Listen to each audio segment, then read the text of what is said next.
The police dog recognizes as the man standing before him and begins to whimper. What happens next is simply too moving to ignore. The connection between humans and animals can sometimes transcend logical explanation, revealing bonds that defy our understanding. The suffocating January heat punished Riverside that afternoon. Pedro Oliveira walked through the rusted gate of the municipal shelter, his heart pounding with each heavy footstep that echoed on the concrete. Sweat beaded on his forehead as he followed Ana Costa, the shelter's manager, down narrow corridors filled with anxious barks. "He's been here for 3 weeks. I've never seen an animal so sad," Ana remarked, adjusting her glasses as she led the former police officer past rows of kennels. The smell of disinfectant, mixed with the distinct odor of animals, made it hard for Pedro to breathe. 15 years on the police force had not prepared him for this moment. His hands trembled slightly, betraying the calm demeanor he tried to maintain. "It's this last one," the manager pointed. In the darkest corner of the enclosure, a German shepherd with a dark and caramel coat slowly lifted his head. His amber eyes, once lifeless, locked onto Pedro. Time seemed to freeze. The dog, previously motionless, struggled to his feet, his hind legs visibly weak. "Thor." Pedro's voice was choked, almost a whisper. The dog tilted his head, as if he couldn't believe what he was seeing. A tremor ran through his thin, scarred body. And then it happened. Thor let out a low, broken whimper, a sound so profoundly human that the shelter staff stopped their work, turning to witness the scene. Pedro felt his chest tighten, his knees weakening as the dog began to approach the gate, the whimpers turning into a continuous lament that echoed off the concrete walls. "I've never seen anything like it," one of the handlers murmured, his mouth agape. "He barely accepts food, let alone shows any emotion." Ana Costa opened the gate with trembling hands. Thor moved forward slowly, as if afraid Pedro might vanish at any moment. The ex-officer knelt, ignoring the pain in his knees. As his hands touched the dog's rough coat, Thor let out a sound that mixed joy with profound pain. "I never gave up, partner," Pedro whispered, hugging the dog who trembled in his arms. "Never." The staff watched in respectful silence. This wasn't just a man reuniting with his lost dog. It was the meeting of two souls who had been forced to live incomplete. Thor's cries seemed to carry all the suffering of their year apart, as if he could finally release the pain he had held for so long. No one at the municipal shelter had ever witnessed such raw emotion. It was as if Thor knew that despite everything he had been through, his partner had never stopped looking for him. The reunion, so eagerly awaited, brought not just relief, but an avalanche of painful memories. As Pedro looked at Thor, thin and scarred, he felt the weight of the last 6 months crash down on him. 15 years patrolling the noisy dawns of São Paulo had forged a connection that not even time could erase. It all began on a typical autumn morning. Pedro was walking with Thor along the well-kept path in Ibirapuera Park. It was their routine, a peaceful start to the day. Thor walked attentively by his side, his elegant posture a testament to his police training, his keen eyes instinctively scanning the surroundings. It only took a second of distraction. Pedro stopped to tie his shoelace and felt a violent tug on the leash. Thor had sensed something, a scent, a movement, a threat. The dog bolted with surprising force, and before Pedro could react, he heard the sharp snap of the leash breaking. "Thor, come back!" he yelled desperately, but his voice was lost among the park's trees. The dog's barks grew more distant until they faded completely. Panic set in. Pedro ran in the direction Thor had gone, searching trails, asking everyone he met, his voice cracking as he described his four-legged partner. Minutes turned into hours. As the sun began to set, Pedro was still there, frantically searching, refusing to leave. The days that followed were a blur of pain. He printed hundreds of posters, created social media pages, and visited every shelter within a 50-mile radius.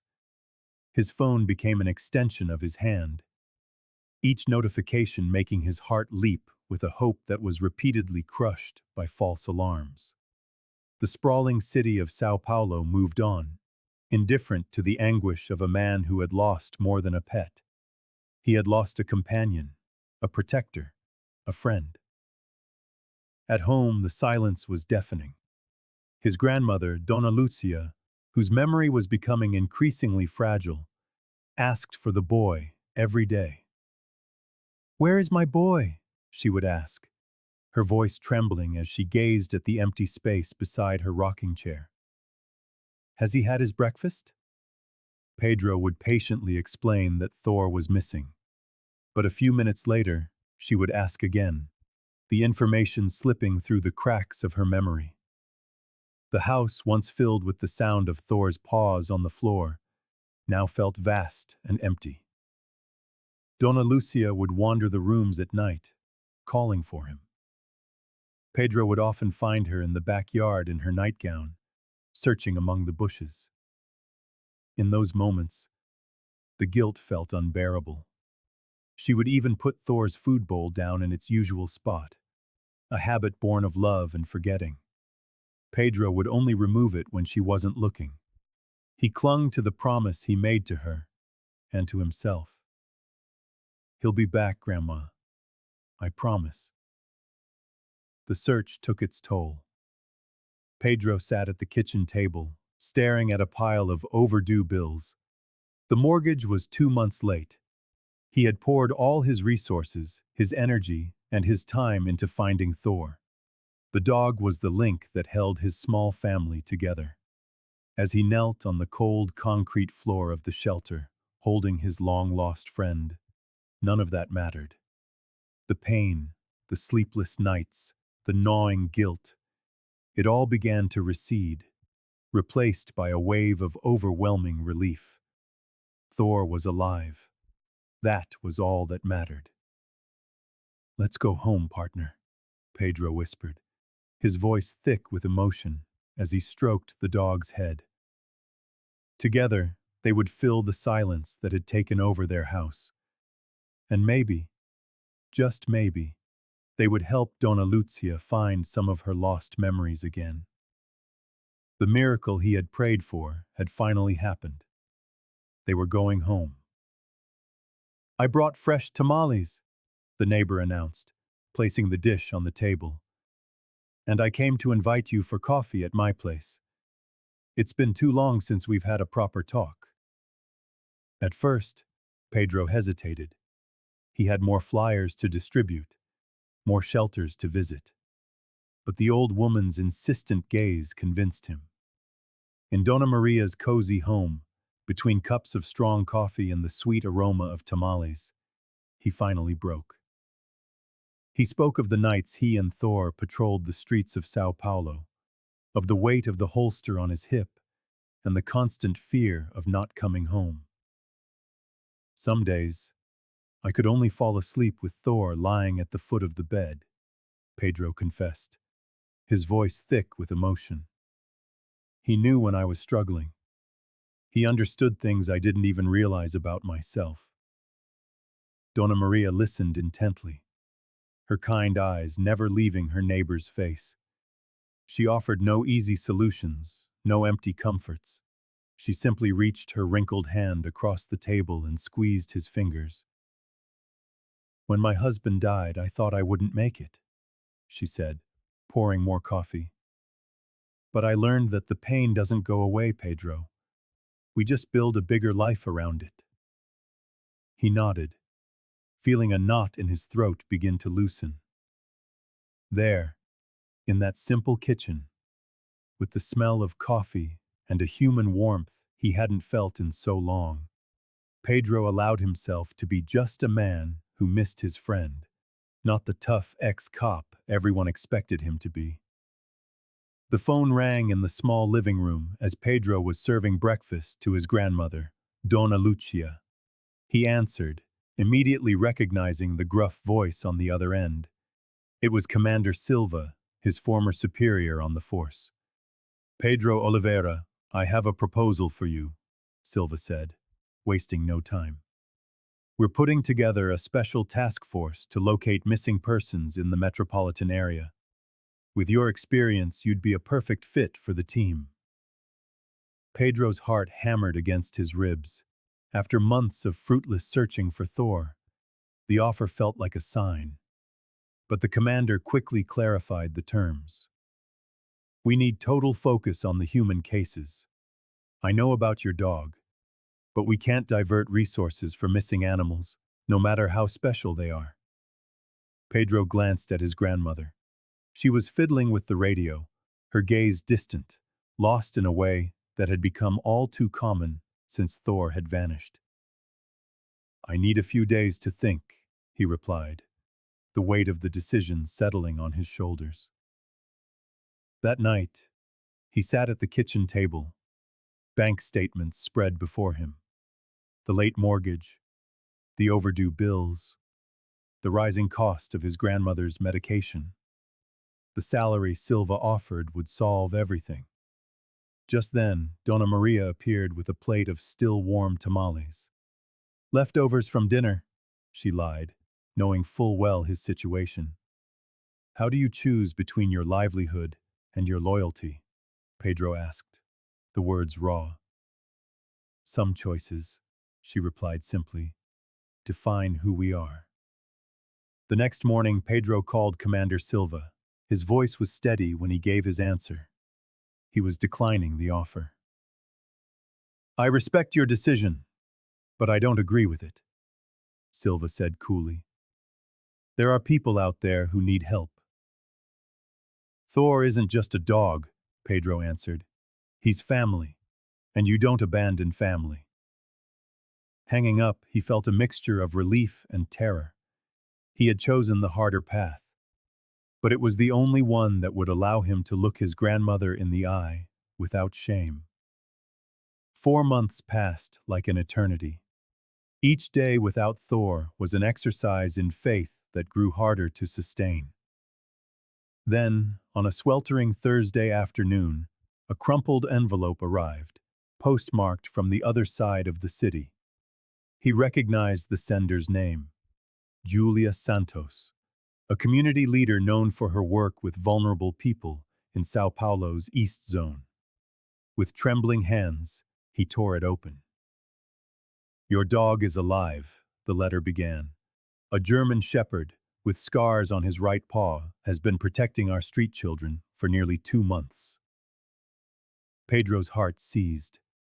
The description was a perfect match. The letter detailed how the dog had appeared one night, thin and wounded, but with his protective instincts intact.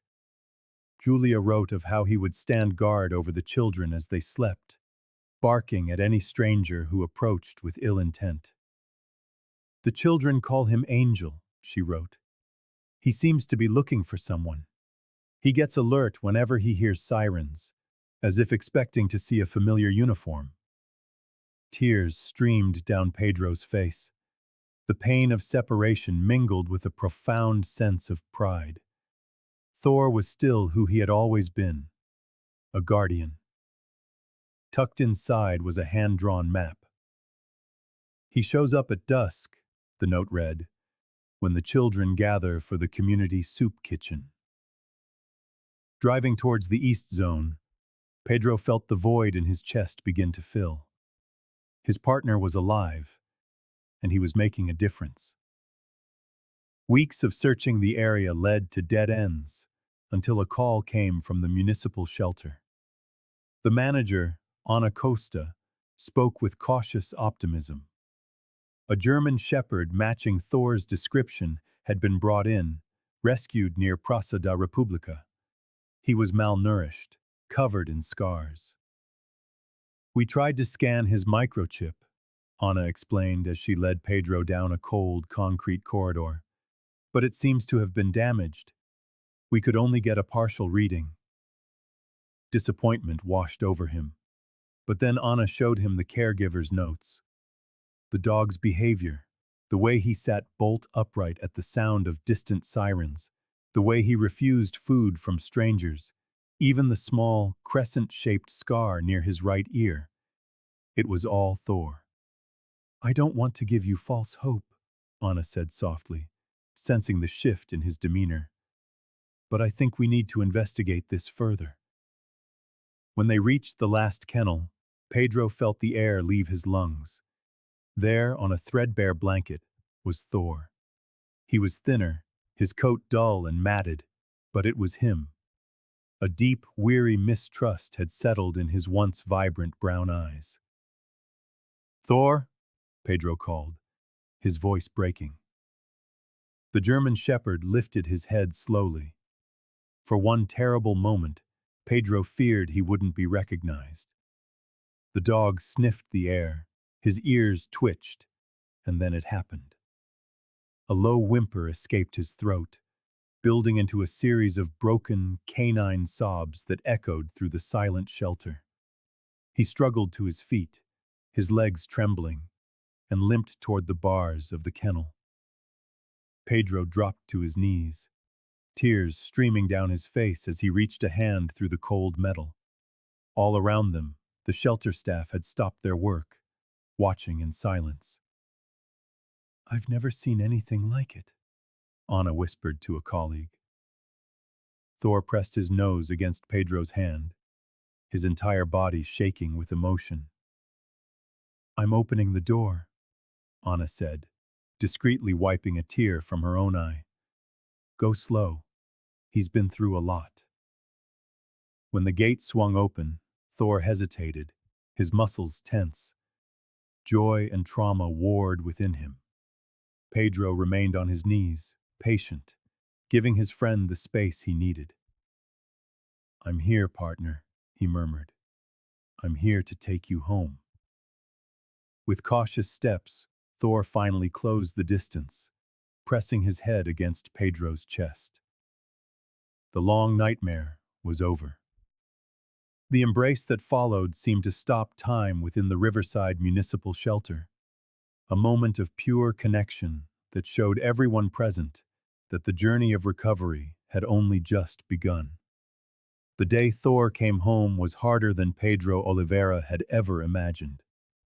As he drove through the familiar streets of Riverside, Thor restless in the back seat, he mentally rehearsed the reunion with Dona Lucia. The hope that the German shepherd's presence might bring some clarity to his grandmother's clouded mind was the one thing keeping him going. When they arrived, Thor hesitated at the entrance.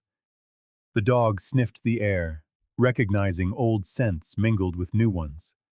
His steps were cautious, as if he feared this was all a dream, poised to shatter at any moment. Pedro watched every movement, his heart tight in his chest. Dona Lucia was sitting in her rocking chair when they entered. The 78-year-old woman looked up, first with curiosity, then with suspicion. The spark of recognition Pedro so desperately hoped for simply wasn't there. "Who is this dog?" she asked, her voice trembling. "Where is my boy? Where is Thor?" Pedro felt as if he'd been punched in the gut. "Grandma, this is Thor. He's come home," he explained, trying to keep his voice steady as he knelt beside her chair. The old woman shook her head vehemently. "No, that's not him. My Thor didn't have these scars. His coat shone like gold in the sun." Thor approached slowly, nuzzling Dona Lucia's wrinkled hands. She pulled her fingers back, startled by the animal she now considered a stranger. The dog let out a low whine, as if he understood the rejection, and retreated to a corner of the room. In the days that followed, the situation only worsened. Thor wandered the house like a ghost, relearning each room, each corner. Sometimes he would stop at the door to Dona Lucia's bedroom, lacking the courage to enter. His grandmother, in turn, constantly asked for the real Thor, ignoring the presence of the animal trying to reclaim his place. One night, Pedro found the dog lying on an old blanket Dona Lucia had knitted years ago. The animal was sniffing the fabric as if searching for a lost connection. Pedro sat beside him, stroking his dull coat. "We have to be patient, my friend," he whispered, swallowing back tears. "She'll recognize you, I promise." Each failed attempt at a connection felt like reliving the trauma of their separation. Pedro watched, helpless, as Thor tried to get Dona Lucia's attention with small gestures, a toy brought to her feet, a soft bark at dusk. But the old woman would only turn her face away, her eyes empty of recognition. The reunion they had dreamed of had become the start of an even more difficult journey, rebuilding bonds that time and trauma had frayed to the breaking point. But Pedro Oliveira was not a man who gave up easily. After 15 years on the police force, he had learned that persistence often spelled the difference between success and failure. Now, that same determination would be crucial in reconnecting Thor and Dona Lucia. Every morning, with infinite patience, he would guide his grandmother's wrinkled hands to stroke the German shepherd's soft fur. "Remember how he loved it when you scratched behind his right ear?" he would ask in a gentle voice. The 78-year-old woman would furrow her brow, trying to grasp memories that seemed to slip through her fingers like water.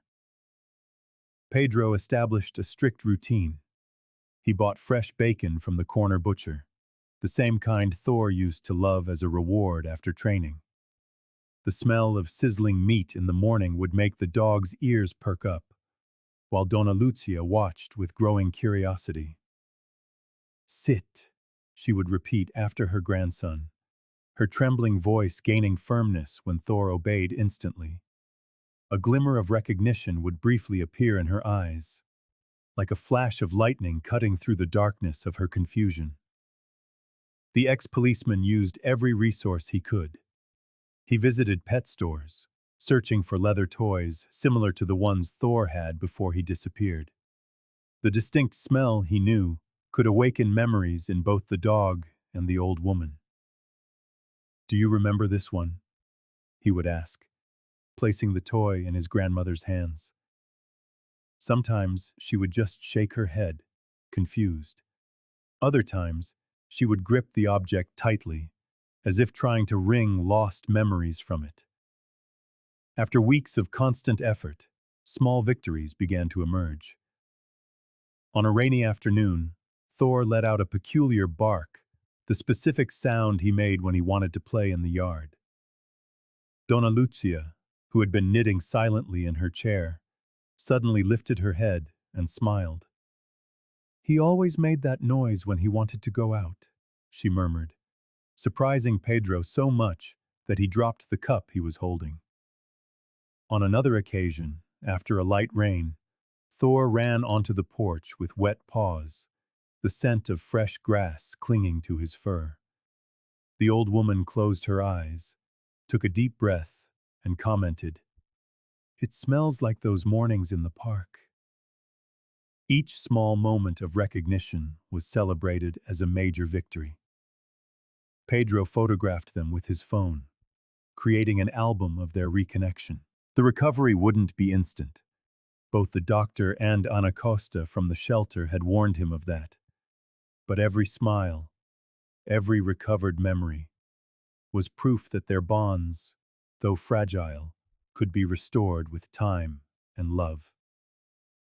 The news of the reunion between Pedro Oliveira and Thor spread quickly through the neighborhood.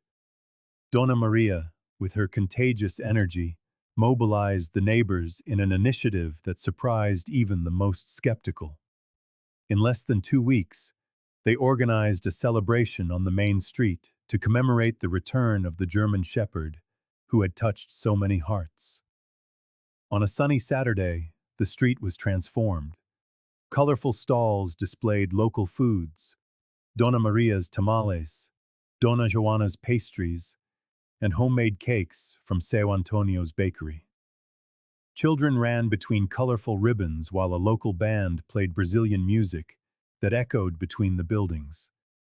There was even a special area for pets to play, with makeshift obstacles and free treats.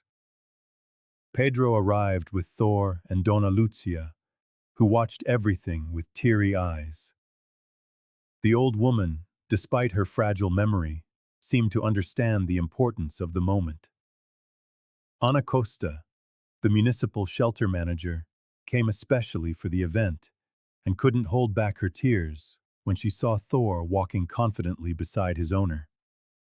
"It's for stories like this that we keep doing our work," she commented, hugging Pedro with genuine emotion. The most impressive thing was Thor's reaction. The dog, who still bore the visible scars of his time on the streets, moved among the people with a surprising serenity. He recognized familiar faces, accepted pets, and seemed especially attentive to the children. When Julia Santos arrived with some of the little ones Thor had protected during his disappearance, the animal showed immediate recognition, wagging his tail with enthusiasm. Commander Silva also appeared, in civilian clothes, and spoke with Pedro for a long time. The gesture, more than a professional reconciliation, symbolized the recognition of bonds that transcend rules and protocols. Watching the scene, Pedro felt a lump in his throat. He realized that Thor was not just his companion or Dona Lucia's guardian. He had become a vital part of this community. Every person here had a connection to his story. Every smile celebrated not just the animal's return, but the strength of the ties that bind ordinary people in extraordinary moments. "He belongs to all of us now," whispered Dona Maria, offering Pedro a glass of juice as they watched Thor receive affection from a group of children. And in that moment, under the São Paulo sky, Pedro understood that hope is never a solitary feeling. It flourishes best when it is shared. It was there, amidst the laughter and tears of the community party, that an idea took root in Pedro Oliveira's mind, one that would change not only his life, but the entire neighborhood. As he watched Thor interacting with the children, the ex-policeman realized that the German Shepherd's special connection with people could be a gift to many others. "What if we created a bi-weekly visitation program?" Pedro suggested to Dona Maria, who was serving coffee to the guests. Thor could visit children in shelters, the elderly in nursing homes, and most importantly, help Dona Lucia recover her memories. The neighbor embraced the idea immediately, her eyes shining with possibilities. She knew well the therapeutic power of animals. Her own dog, Reina, had been crucial when she faced loneliness after her husband passed away. Ana Costa, upon hearing the proposal, offered the support of the municipal shelter. "We can start with the São Francisco nursing home, which is only 4 blocks from here," the manager suggested, already thinking about logistics. Many of the residents there had lost their pets or had to give them up when they moved. The Pause That Heal project was born that very afternoon, with Julia Santos volunteering to coordinate the visits on the east side. The community leader knew firsthand the reality of children in vulnerable situations and knew that Thor, with his story of survival, would be a living symbol of hope. On the first official visit, Thor entered the nursing home cautiously, but soon approached a gentleman in a wheelchair who hadn't spoken in months. To the medical staff's astonishment, the old man extended a trembling hand to stroke the dog's fur, whispering words that no one could understand, but that clearly came from the heart. The impact was immediate. Families began sharing stories of their own missing pets, some of which had happy endings thanks to the support network that had formed. One woman was reunited with her cat after 3 years, while a young couple managed to locate their puppy, lost during a move. At home, Pedro noticed small changes in Dona Lucia. His grandmother, despite her fragile memory, eagerly awaited Thursday afternoons, when Thor would return from his visits and lie down beside her chair, as if silently recounting tales of his adventures. "He's healing all of us," Pedro commented to Julia during one of their planning meetings. "And who would have thought we had to get lost to find so many people willing to help?" The initiative spread to other neighborhoods in São Paulo, turning Thor into a true symbol of resilience. The German shepherd who was once lost was now helping others find their way back, to home, to hope, to life. A year had passed since Thor's disappearance, and the transformation at Pedro Oliveira's house was visible to everyone on the street. The yard, once an abandoned field of tall grass and broken fences, now boasted a well-tended lawn, colorful flower pots, and a wooden pergola where neighbors gathered on Sunday afternoons. The space, once a symbol of neglect and sadness, had become the beating heart of the riverside neighborhood. Pedro watched this change with a mixture of gratitude and awe. As he watered the newly planted begonias, he reflected on how drastically life could change in just 12 months. The financial struggles still existed. The mortgage remained a monthly challenge. But the ex-policeman had found a new purpose that transcended material things. Dona Lucia, sitting in her favorite chair on the porch, watched the neighborhood's comings and goings with brighter eyes. Her memory lapses persisted, sometimes confusing names or important dates, but Thor's presence had brought back a joy that had seemed lost forever. The 78-year-old woman would smile as she felt the comforting weight of the German shepherd lying at her feet, just like in the old days. "Do you want another cookie, my boy?"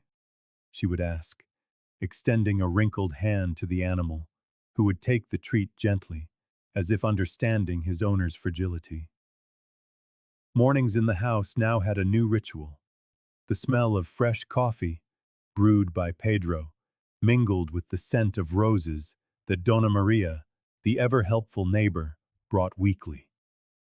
Thor, healed from his physical and emotional scars, roamed the yard with renewed confidence, occasionally stopping to receive a pet from children passing by on their way to school. Fridays were transformed into gathering nights. Families would bring folding chairs, plates of homemade food, and musical instruments.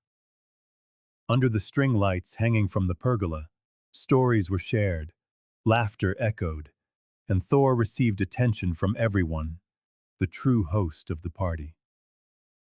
"I never imagined our house could be so full of life again," Pedro commented one evening to Ana Costa, who had become a close friend after the rescue. She smiled, watching how naturally the dog interacted with the crowd. "Sometimes we have to get lost to find our way back home," the shelter manager replied, as they watched Dona Lucia dozing in her chair, her hand resting on Thor's head, in an image that perfectly encapsulated the meaning of a new beginning. Pedro's neighbors gathered on a sunny Sunday to transform the gray wall of his house into an explosion of color. Armed with brushes, paints, and boundless enthusiasm, they created a mural that told Thor's story without a single word. Intertwined hands symbolized the community's unity, paw prints traced the path back home, and phrases of hope in 3 languages served as a reminder that solidarity knows no borders. "Never give up on the one you love," read one message in Portuguese, accompanied by "La esperanza siempre vuelve" in Spanish, and "Love finds its way home" in English. The mural quickly became more than just a decoration. It became the beating heart of the riverside neighborhood.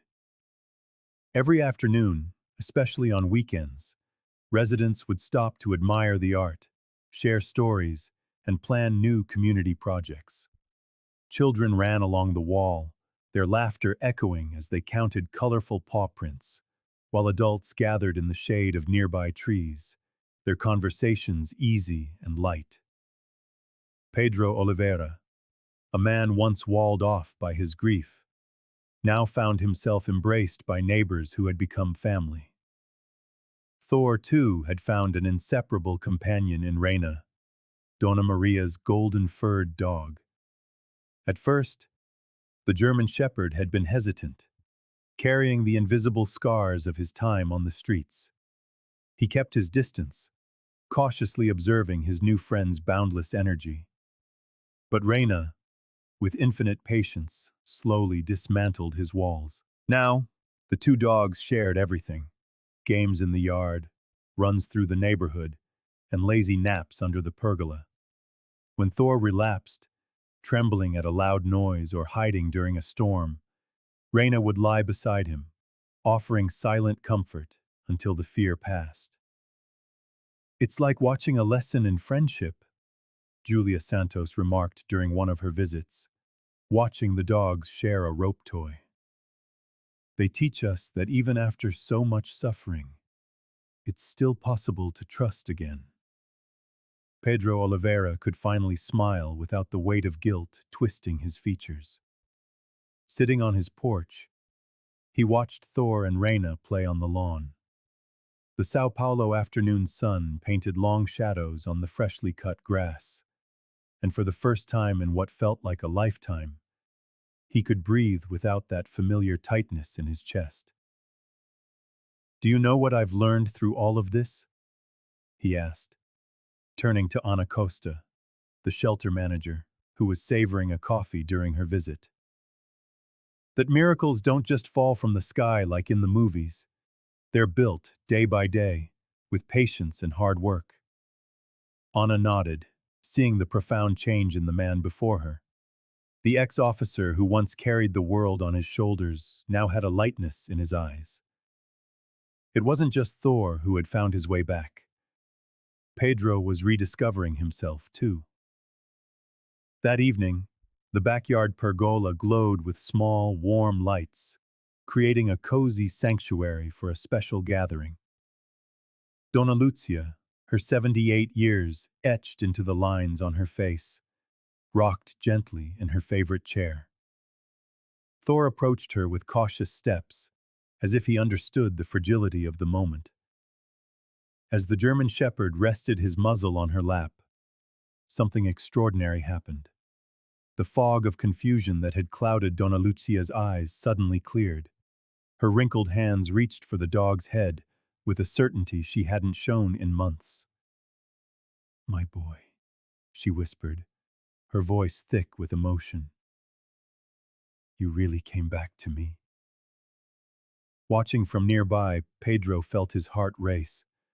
After so many failed attempts, his grandmother finally recognized Thor. Tears streamed down his face, not of sorrow, but of profound relief and gratitude. Ana Costa, who had traveled from Riverside just for this reunion, couldn't hide her own emotion. This was the miracle she had helped build. "This is more than a reunion," she said, wiping her eyes. "It's proof that we should never give up." The group gathered under the pergola raised their glasses. "To Thor," toasted Dona Maria, her smile wide, "and to everyone who never lost hope." They were toasting not just a physical reunion, but the family they had built together, a family that transcended blood ties, bound by the determination to never abandon those they love. As the night deepened under the starry sky, Pedro understood the true lesson.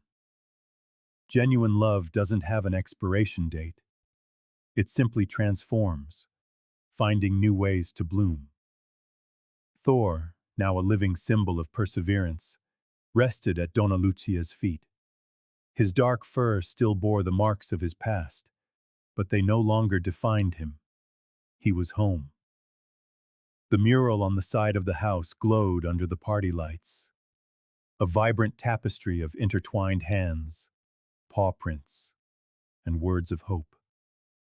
When Commander Silva arrived, he quietly presented Thor with a new honorary badge, a simple gesture that sealed a silent reconciliation between duty and the heart. "Some call it a miracle," Pedro said, raising his glass in an impromptu toast that quieted the yard. "But I call it never giving up on each other." And so, amid sincere hugs and the scent of fresh coffee, the story of their reunion became a living legend in the heart of the community.